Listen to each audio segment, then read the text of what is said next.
So, what do I mean by RPG royalty? I think it's a game that was created by RPG royalty and the father of Final Fantasy, Hironobu Sakaguchi. Yeah, that's a good start. A score that was composed by, in my opinion, the most talented composer in the video game industry, Nobuo Uematsu. The game was also written by Sakaguchi and Kiyoshi Shigematsu, who is one of the best-selling authors in Japan. And all these are very high marks and high standards for, well, any video game. But for me, when I say RPG royalty, I think of games that stick with me long after I play them. Games like Final Fantasy IX, Suikoden 2, and both Chrono games, to name a few. That should be on a Christmas card. Look, my last video was about Final Fantasy XII, which I love, obviously. If you check out the video, I love the gameplay and the world and the gambits and the characters and, but yeah, if you watch my video, you'll see me list a whole laundry list of reasons why. But I will say, when I finish a game like 12, I'm not necessarily thinking about it a month later or 2 months later or a year later. I enjoy and cherish my time with the game, and then it gets put back in the closet for a while when I'm done. But there is a very few selective group of JRPGs that live rent-free in my head all day, every day. And when I say something is JRPG royalty, I am talking about games like Lost Odyssey. So with that said, let's get into it.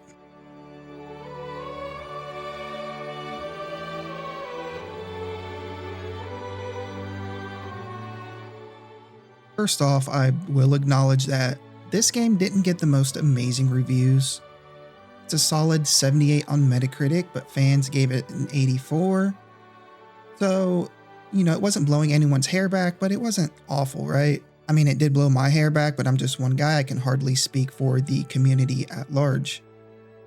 I will say, in the game's defense, it was released at a time when fast-paced online shooters were really coming into their own. Action-adventure games like God of War were dominating the scene. World of Warcraft had the industry by the balls. And then along came this little JRPG, which was kind of old school. It didn't reinvent the wheel.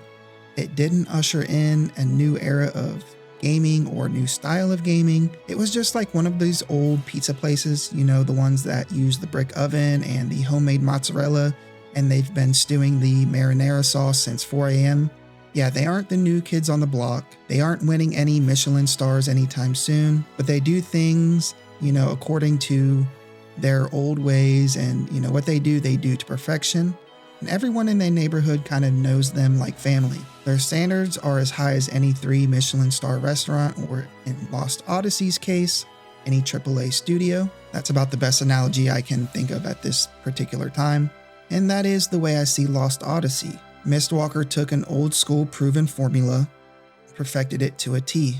Since its release in 2007, Lost Odyssey has stood as a significant title in the pantheon of JRPGs, often celebrated as one of the genre's finest achievements by fans. Created by Mistwalker Studios and spearheaded by Hironobu Sakaguchi, the creator of the Final Fantasy series, Lost Odyssey brings a refined emotional narrative, a different spin on the battle system, and deep character development that resonates with fans of classic JRPGs. Despite its release during a transitional period for RPGs, Lost Odyssey managed to capture the hearts of players, earning a place as JRPG royalty through its commitment to narrative depth, memorable characters, Girl, you're thicker than a bowl of oatmeal, and dedication to traditional turn-based gameplay. One of the hallmarks of Lost Odyssey is its captivating story, which centers on Kaim Argonar, an immortal warrior haunted by memories of his centuries-long life.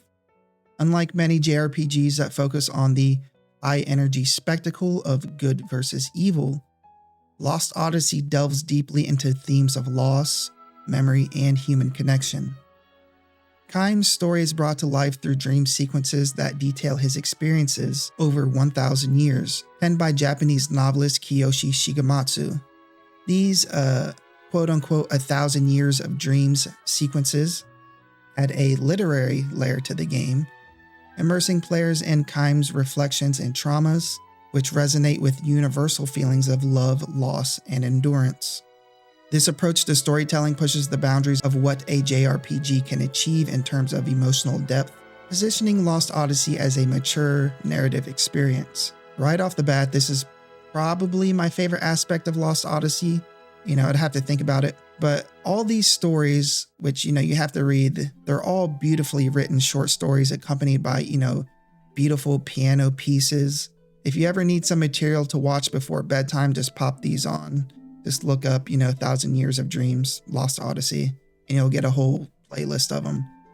And I mean that in the best way. We can all imagine how painful it would be to live for 1,000 years.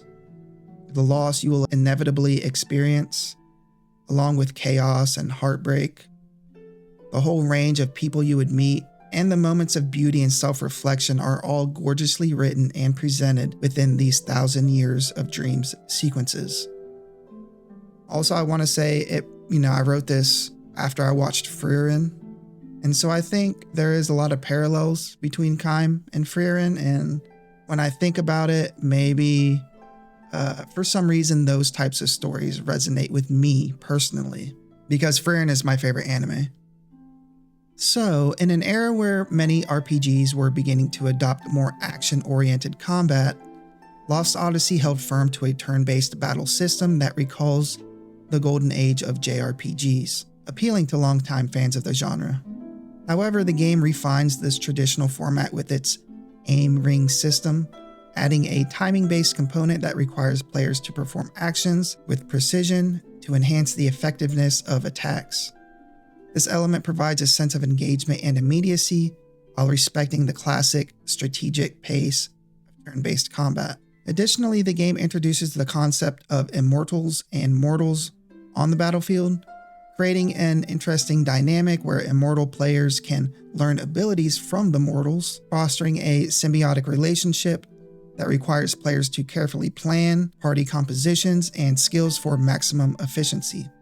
And yes, I realize this is basically the Legend of Dragoon Edition system, but if you watch my Legend of Dragoon video, you know that I loved it in that game and I love it in this game too, and if it's not broke, then don't try to fix it, basically.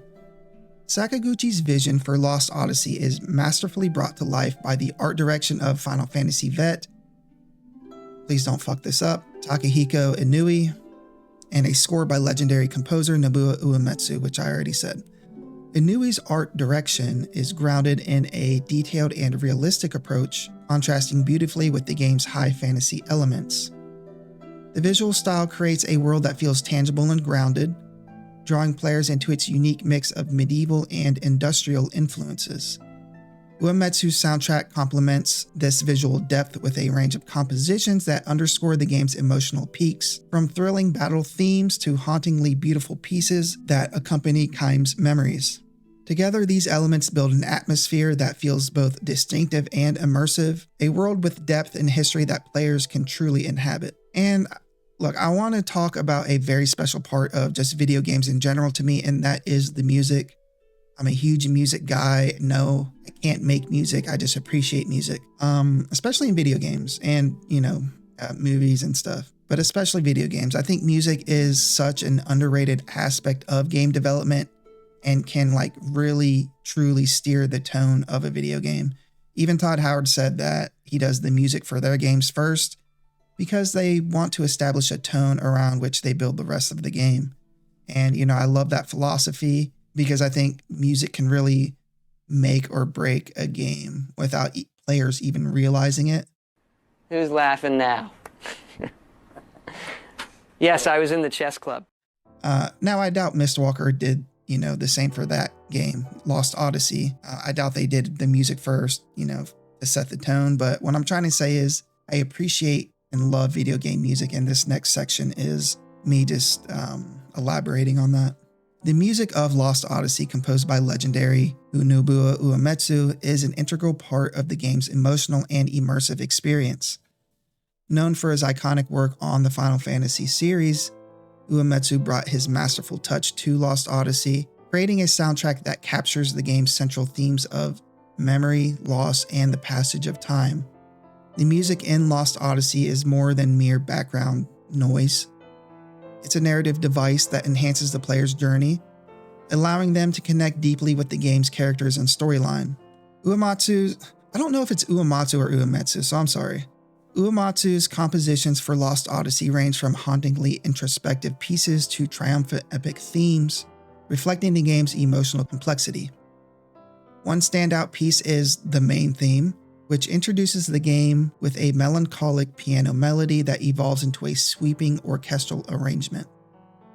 This theme embodies the bittersweet nature of Kaim's journey as an immortal who has outlived countless loved ones, encapsulating the essence of his inner conflict between pain and resilience.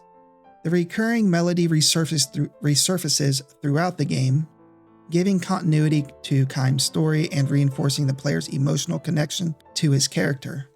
Another powerful musical element is Uematsu's use of minimalist piano arrangements during the game's dream sequences, known as 1,000 Years of Dreams. These pieces are stripped down and contemplative, allowing the player to focus on Kaim's memories and experiences with a heightened sense of intimacy. The simplicity of the music in these moments draws the players into the raw emotions of the memories, complementing the poignant, poetic prose written by Japanese author Yoshi Shigematsu. Uematsu's restraint here highlights his understanding of music's role in enhancing narrative without overshadowing it. The battle themes in Lost Odyssey also deserve praise for balancing intensity and melody. Tracks like Battle Conditions and Dark Saint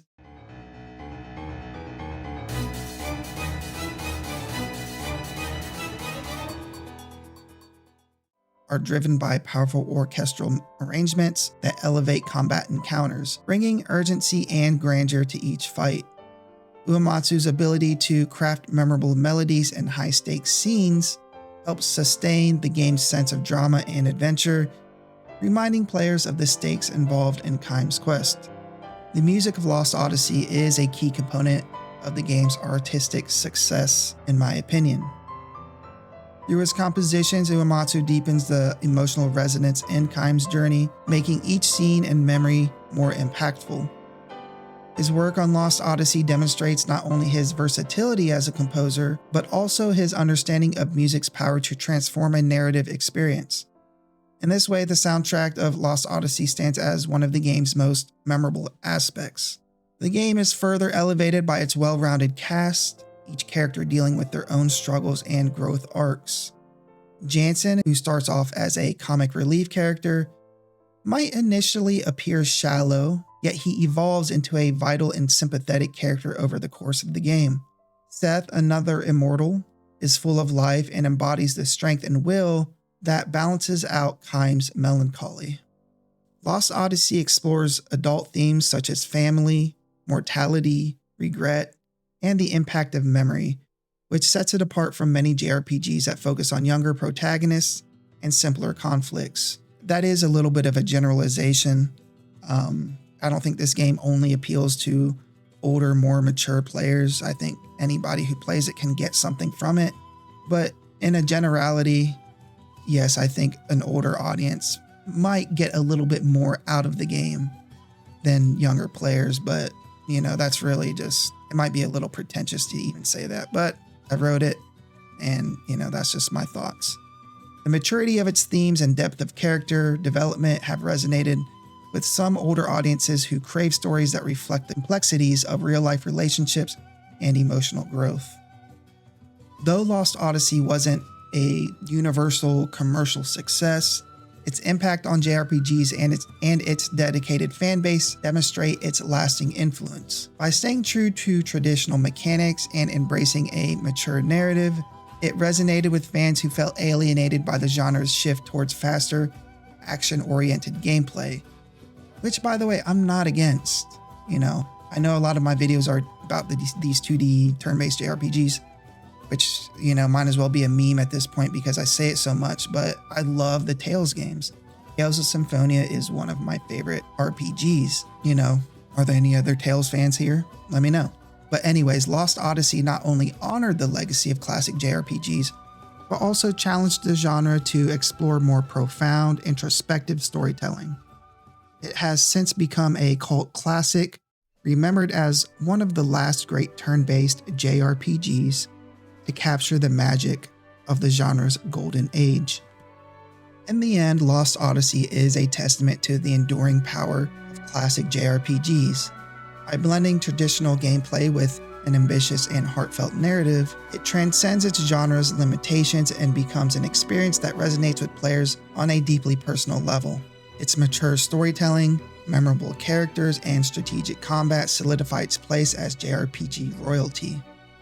Lost Odyssey may not have the mainstream recognition of other titles in the genre, but its depth, artistry, and emotional impact have ensured its place as one of the most cherished JRPGs of all time.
Okay, thank you for watching, and don't forget to like and subscribe and leave a comment down below. I just want to point out, when I make these videos, this is all just my opinion, guys and girls. I get that some people don't like the game. I heard a lot in my Final Fantasy 12 game that, like, what the hell was I thinking? Because there's great games after Final Fantasy 12. You have an opinion too. It's all good, but these are my opinions, and I'm not gonna pretend like they're not. So yeah, I just wanted to say that, because some people really get butthurt about, you know, including or not including their favorite game. And it's all good, man. It's all good. Anyways, let me know a memory of yours when it comes to Lost Odyssey. I just downloaded the game, and I'm thinking about quitting 12 and playing Lost Odyssey because, I don't know, I'm such an idiot, because every time I make a new video, it makes me want to play the game that I'm making the video about. And I really need to fucking stop doing that, because I'm never going to finish one game at this point. Yeah, anyways, thank you all very much for watching. Thank you for all the new love I've been getting, and God bless.